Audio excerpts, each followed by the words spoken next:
বাড়িতে ফুচকা বানিয়েছি। এখানে হলো টক জল আর টেস্টি করে মাখা আছে আলু সিদ্ধ। আর এইটা হলো সাবুর ফুচকা, যেটা দোকানে পাওয়া যায় কিনতে। ফুচকা বানিয়েছে। এটা হলো টক।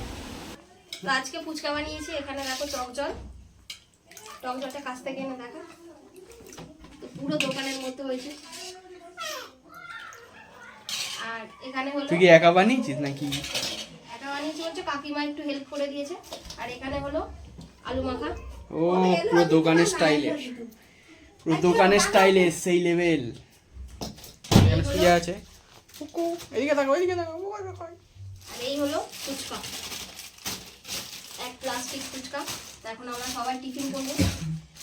আমাদের ইদানিং করে পাড়াতে একদম ফুচকাওয়ালা ঢুকছে না, ওই জন্য তো বাড়িতেই বানিয়ে নিয়েছি ফুচকা। তো চলো সবাই খেয়ে বলুক কেমন হয়েছে।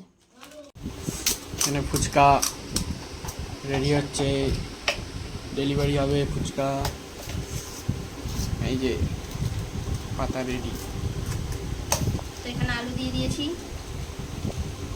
টক জল,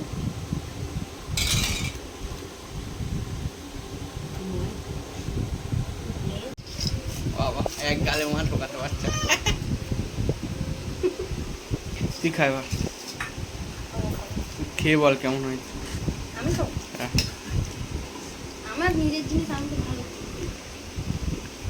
আমিও জিতে গেছি যথেষ্ট। কেমন হয়েছে?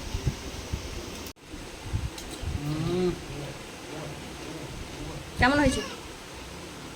দোকান পুরো ভালো, দোকান দেবো ফুচকা।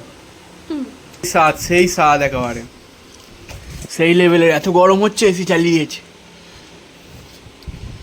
ফুচকা খেয়ে প্রচুর গরম। আবার টক একটু বেশি বেশি লাগে। ভিআইপি।